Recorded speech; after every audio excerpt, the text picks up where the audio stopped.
Will, you're raising your bat on Sunday afternoon. 100 up, many congratulations. Thank you very much. And it's been a few years, hasn't it? Because you had a little break away from Cov. When and where did it all start? Yes, I think it's my 6th full season now at Coventry, but I always had the 2-year break. My first game was Tyndale at home. God knows what year that was now, but I started when I was about 17, training with the guys, doing a few Nighthawks games. Played against Saints at home for a Nighthawks game, and played against the Army at Butts Park as well. And it went from there. And then Pete Gacken asked if I wanted to come back for pre-season. Came back pre-season, had my first full year then. Made my debut when I was 18, I think. I've loved my time there, really. So that obviously would have been in National 1. Did you start that day and kick straight away? Yeah, I was starting that day. I started at 10. I think I played about an hour. And I think it was about 14-12 at the time I came off. I can't remember what the full-time score was, but I don't think we won, so...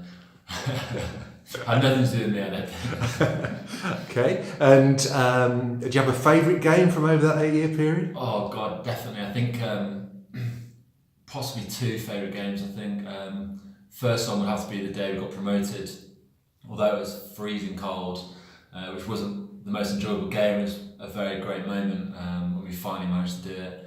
But I think my favourite game was the Maisey at home 2 years ago. I came off the bench that day and kicked the penalty at the end of the game, and it was a great feeling after the game, going into the change room and celebrating with all the lads. The old rivalry still runs deep then? Oh, definitely.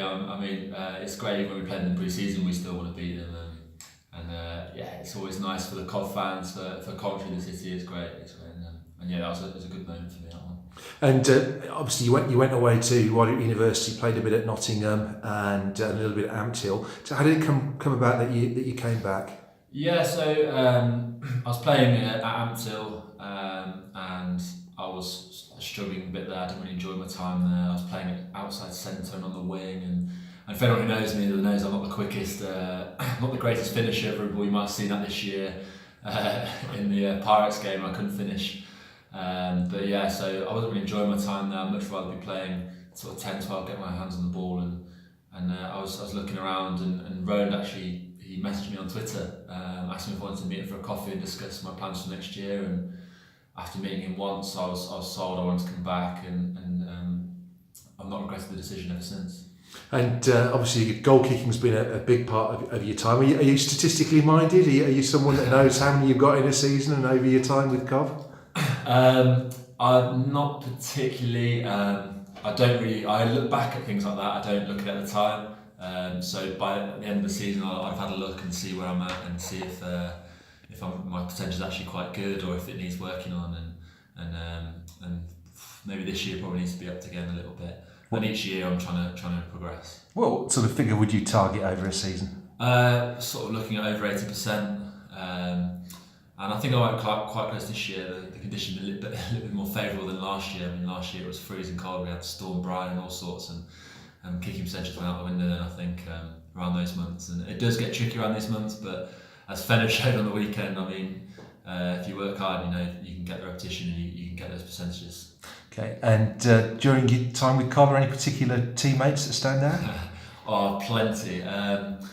I don't think I've met a bad bloke at Coventry Rugby, really. A few of them spring to mind. Talking about 100 games, the likes of Tom Paul, Brett Daines, Matt Price. I spoke with Pricey and Paul on the weekend at the game, Bedford game, and we were chatting about the seasons gone by, and I mean, yeah, there's loads of guys like that. Cliffy Hodgson, he's a guy that I still look up to now. He's got the points record, and it's something that maybe one day might get close to it, but with the stats that he had whilst he was here, I mean, it might take a while.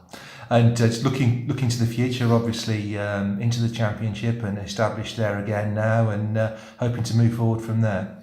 Yeah, I mean, Championship Rugby where I've wanted to play all the time. I was playing at National 1. I always wanted to make the step up and see how I'd cope, and I'm loving my time here again this year. Nick Walsh has put a lot of time into me, and we speak quite a lot, and working on my game and always trying to improve little things, which I'm enjoying at the moment. I want to keep playing, keep getting the minutes in my bout in the Championship, and keep working hard and try to progress and try to improve. And one final question, I guess, in an interesting way, your career's gone a full circle, hasn't it? Because you coach at Kenilworth now, where you started playing. Yeah, I started my mini juniors there, and it's my first year of coaching, and I'm loving it. I'm really enjoying it, and thankfully the lads who are quite talented anyway, so they don't need too much coaching, and they're doing really well. They're top of the league at the moment, and things are going quite well. Brilliant, thanks Will. Best of luck at the weekend. Cheers.